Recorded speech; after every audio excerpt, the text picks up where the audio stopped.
Faudrait vraiment que je pense à changer cette sonnerie.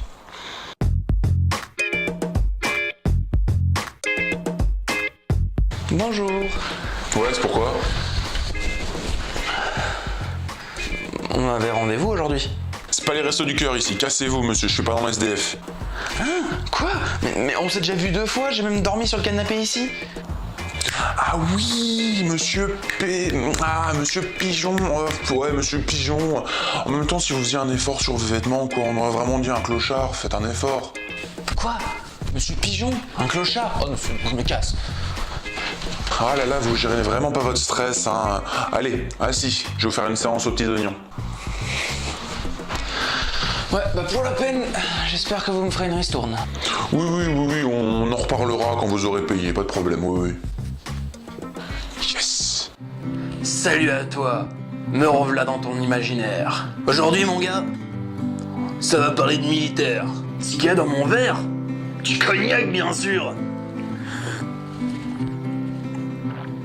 Ah non, c'est de la tisane. Aujourd'hui petit gars, je te parle de diplomatie.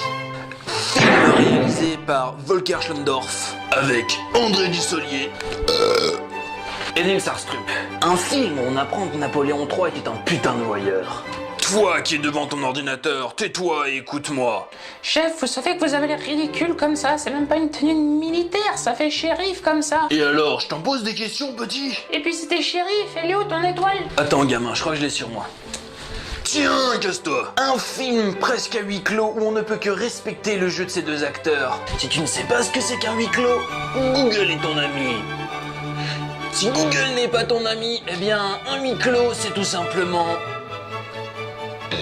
Eh bien, un huis clos, c'est tout simplement... Vous avez l'air ridicule comme ça, chef, arrêtez. Ah bon? C'est con, j'aimais bien, bon d'accord. Un film où on ne peut que respecter la prestation de ces 2 acteurs avec un scénario très proche de la réalité, du moins je le pense. Nous suivons ce film bien loin d'une comédie avec un passage qui nous raconte ce qui aurait pu arriver Paris et qui aurait pu changer l'histoire avec un grand H. Le film se rapproche plus d'un récit historique. L'instant synopsis. Nous voilà donc en août 44, le moment où les nazis commencent à repartir vers l'Allemagne suite à l'arrivée des renforts alliés.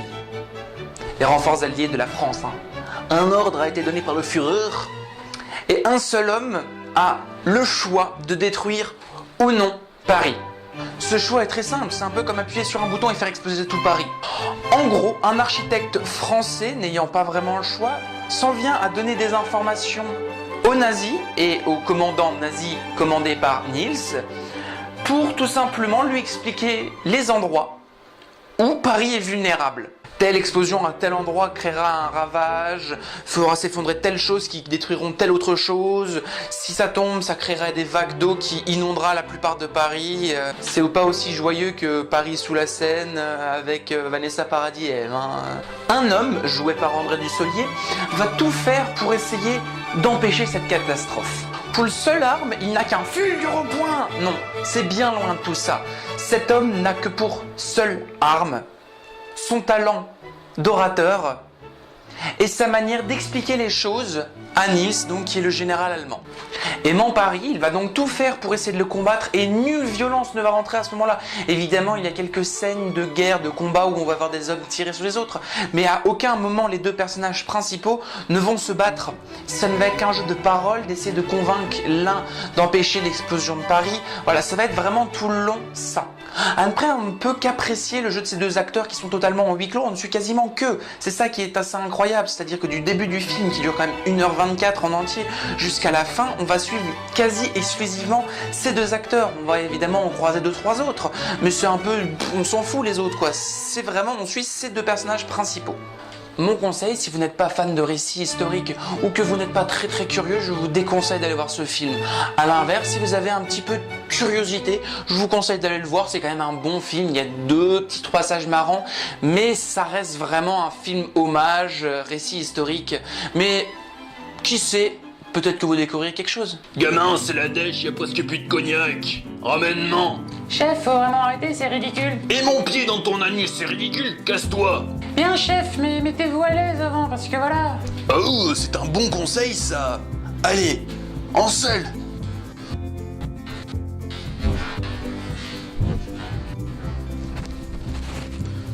Non, ceci n'est pas une parodie de Brokeback Mountain. Ça, c'était de la transition forte en cow-boy. À présent, laissez-moi vous parler d'un film qui reste à peu près dans la même période.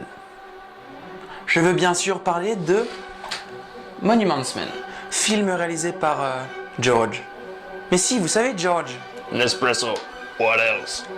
Avec pour acteurs principaux George Clooney, George Clooney is inside! Matt Damon, My dad is inside! Bill Murray, Bill Murray is inside! But he don't drink Nespresso! John Goodman et notre Frenchie national, j'ai nommé Jean Dujardin, pour ne citer que les plus connus. Et un film hommage.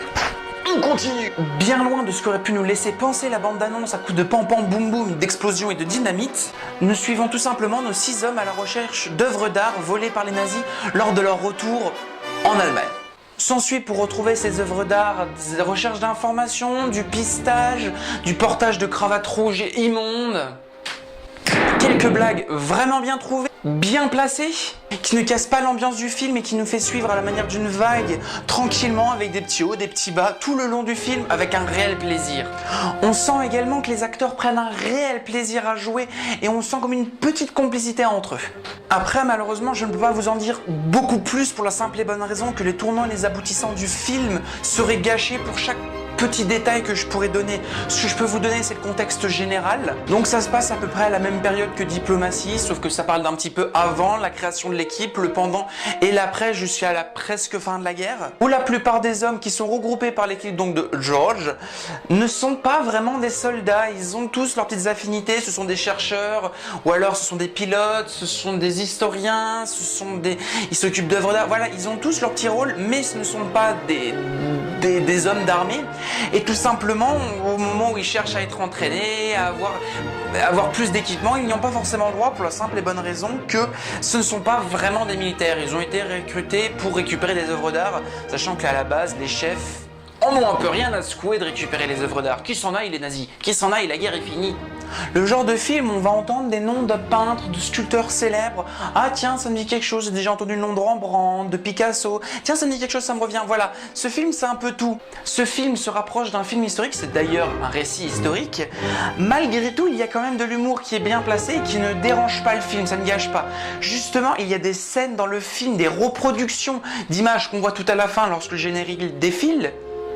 Lorsque le générique défile, en français, c'est mieux. Lorsque le générique est à la fin, on voit tout simplement des images des lieux dans lesquels on va voir les personnages jouer, qui sont vraiment bien retranscrits. On voit les personnages, les images, le film est vraiment bien respecté. Il y a plein de bonnes choses dans ce film. Après, je pense que le contexte du film, le récit historique ne plaira pas à tout le monde, même si grâce à ces blagues, à l'humour, aux acteurs qu'il y a dedans, je pense que ça peut plaire à au moins 2/3 des personnes qui vont voir ce film. Après, ce n'est que mon avis, je vous conseille malgré tout d'aller le voir, on passe un très bon moment, on apprend certaines choses et on prend vraiment plaisir à le regarder. Alors ce cognac, gamin, c'est ma dernière gorgée que je bois. Nous n'en avons plus, chef. Je pense que c'est la fin. T'as raison, petit, c'est la fin.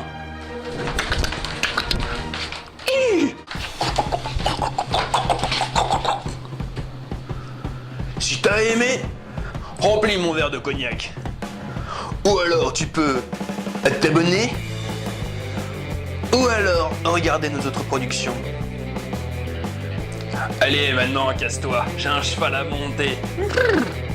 Et pas confondre, je suis monté comme un cheval.